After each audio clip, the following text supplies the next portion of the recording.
Hello everyone, बेटा हम tissue chapter start कर चुके हैं। तो what are tissues? A group of cell which are similar in structure and work together to perform a particular function are known as tissue. अब बेटा tissue क्या होते हैं? लिविंग, जितनी भी लिविंग बींग्स हैं उनमें क्या होंगे? टिश्यू प्रेजेंट होंगे। तो फिर से मैं बता रही हूँ, अर्थ पे दो ही लिविंग थिंग्स हैं, प्लांट एंड एनिमल्स। तो प्लांट के अपने टिश्यू होंगे और एनिमल के अपने टिश्यू होंगे। But plant tissues and animal tissues are not same. ये प्लांट और एनिमल टिश्यू सेम नहीं होते हैं बेटा। क्यों? क्योंकि जो प्लांट है वो स्टेशनरी है, उनकी जो बॉडी ऑर्गेनाइजेशन है वो सिंपल है and they do not need much energy. उनको बहुत ज़्यादा एनर्जी की ज़रूरत भी नहीं है। इसके अपोजिट जो एनिमल है वो क्या करते हैं बेटा? Move from one place to other in search of food. और इसके अलावा उनका जो बॉडी ऑर्गेनाइजेशन है वो कैसा है बेटा?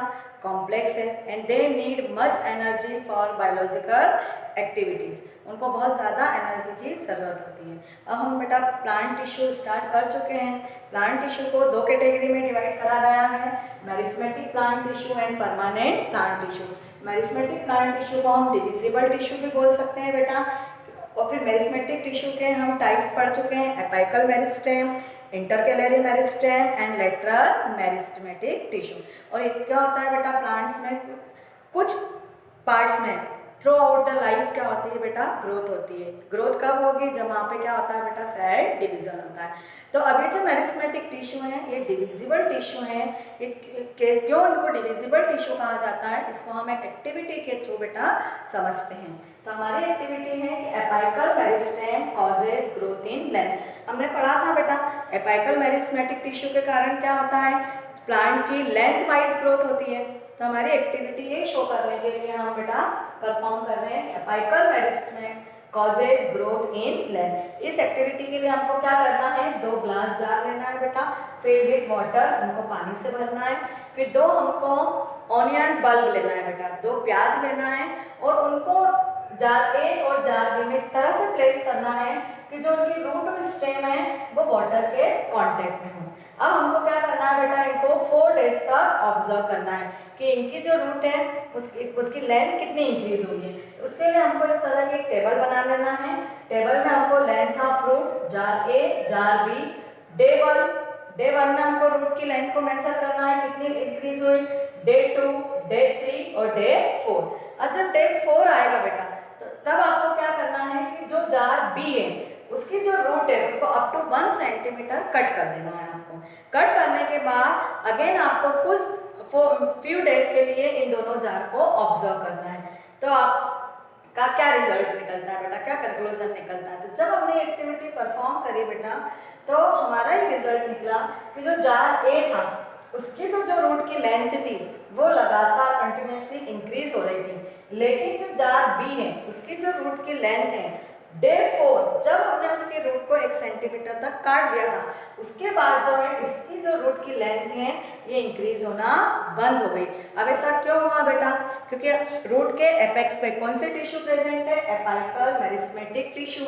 और एपाइकल मेरिस्मेटिक टिश्यू प्रेजेंट है इसलिए क्या होता है बेटा? सेल डिवीजन होता है और जो प्लांट की है वो लेंथ वाइज ग्रोथ होती है। अब हमने इसमें क्या करा है कि रूट को 4th डे पे कट कर दिया तो यहाँ पे जो टिश्यू प्रेजेंट थे वो भी क्या हो गया बेटा? डिस्ट्रॉय हो गए। तो जो जार बी है उसके रूट की लेंथ इंक्रीज होना स्टॉप हो गई। तो इससे हमने ये कंक्लूजन निकाला बेटा कि apical meristem causes growth in length. आप चाहो तो इस एक्टिविटी को आप अपने घर पे भी करके देख सकते हैं। Let's continue. Next tissue meristematic tissue हमारा कंप्लीट हो गया, उसकी हमने एक्टिविटी भी समझ ली। अब नेक्स्ट जो हमारा प्लांट टिश्यू है वो है परमानेंट प्लांट टिश्यू, राइट। अब परमानेंट प्लांट टिश्यू का मीनिंग क्या होता है बेटा? परमानेंट मतलब स्थायी। कभी कभी देखा है बेटा अपना परमानेंट एड्रेस हम बताते हैं, परमानेंट मतलब अब हमारा एड्रेस बार बार चेंज नहीं होगा। तो परमानेंट टिश्यू का मीनिंग होता है बेटा कि ऐसे टिश्यू जिसमें सेल डिवीजन अब स्टॉप हो गए हैं। अब वो जो टिश्यू है उसमें सेल डिवीजन नहीं होगा तब उसको बोला जाता है बेटा परमानेंट टिश्यू। अब ये जो परमानेंट टिश्यू है बेटा, है ना, डिफरेंट हो सकते हैं due to the differences in specialisation. Specialisation में इनमें डिफरेंस होता है तो डिफरेंट हो सकते हैं। अब ये जो परमानेंट प्लांट टिश्यू बेटा इसको दो कैटेगरी में डिवाइड करते हैं। Simple permanent plant tissue and complex permanent plant tissue. अभी जो सिंपल परमानेंट प्लांट टिश्यू बेटा, कल मैंने बताया था इसको अगेन 3 कैटेगरी में डिवाइड करते हैं, right? Collenchyma, parenchyma and sclerenchyma. और कॉम्प्लेक्स परमानेंट टिश्यू को फिर अगेन डिवाइड करते हैं बेटा, जाइलम एंड फ्लोएम। अभी जो जाइलम है बेटा, इसके अपने 4 कंपेनियन है जिसकी मदद से ये वर्क करता है। तो जाइलम के जो सब पार्ट है बेटा वो है tracheids, xylem vessels, xylem fibre and xylem parenchyma. फिर फ्लोएम के भी अपने सब पार्ट्स हैं, sieve tube, companion cell, phloem parenchyma and phloem fibre. इन पूरे पार्ट्स को मिलकर हम बोलते हैं बेटा फ्लोएम, और ये 4 पार्ट्स को मिलकर हम बोलते हैं बेटा जाइलम। अब हम इनको परमानेंट प्लांट टिश्यू के जो टाइप्स हैं बेटा, वन बाय वन हम इसकी स्टडी करेंगे। फर्स्ट परमानेंट टिश्यू है सिंपल परमानेंट टिश्यू, उसको हमने 3 कैटेगरी में डिवाइड किया था, कोलनकाइमा, पैरेन्काइमा, स्क्लेरेन्काइमा। तो फर्स्ट हम स्टडी करेंगे कोलनकाइमा परमानेंट टिश्यू।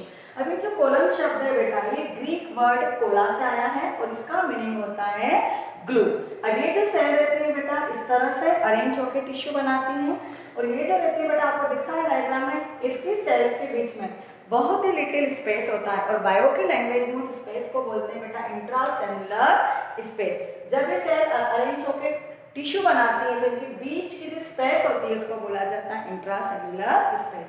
अब ये जो है कोलनकाइमा टिश्यू, इसका नेचर क्या होगा बेटा? तो कैसे होंगे बेटा? तो जो सेल्स है collenchyma cells are elongated in shape, इसकी जो सेल्स है वो इलॉन्गेटेड शेप की होंगी।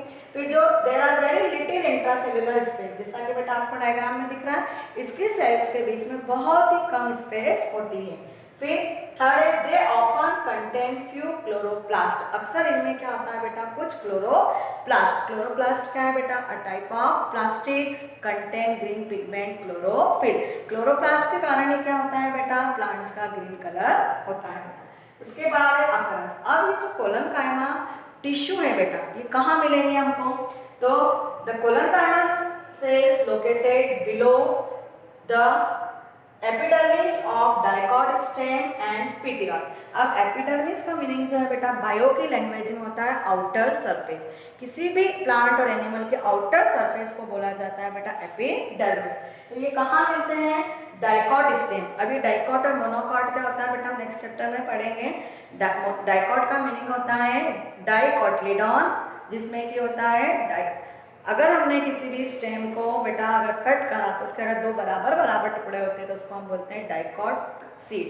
तो ये जो डाइकॉट स्टेम है, और पिटियोल का मीनिंग होता है बेटा लीफ स्टॉक, पत्तियों की जो डंडी होती है उसको बायो की लैंग्वेज में बोलते हैं पिटियोल।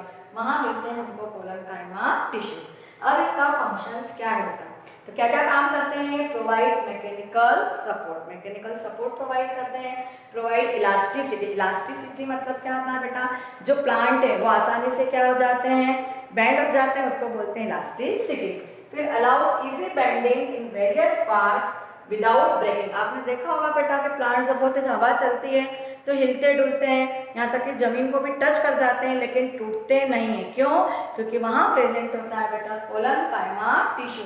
और ये जो कोलनकाइमा टिश्यू है provide flexibility to the plant parts, ये प्लांट के पार्ट्स को फ्लेक्सिबिलिटी प्रोवाइड करते हैं, तो इसी के कारण वो बेंड हो जाते हैं लेकिन टूटते नहीं हैं। अब जो नेक्स्ट है बेटा पैरेन्काइमा, स्क्लेरेन्काइमा, वहाँ और complex permanent tissue next video में डिस्कस करेंगे। Thank you.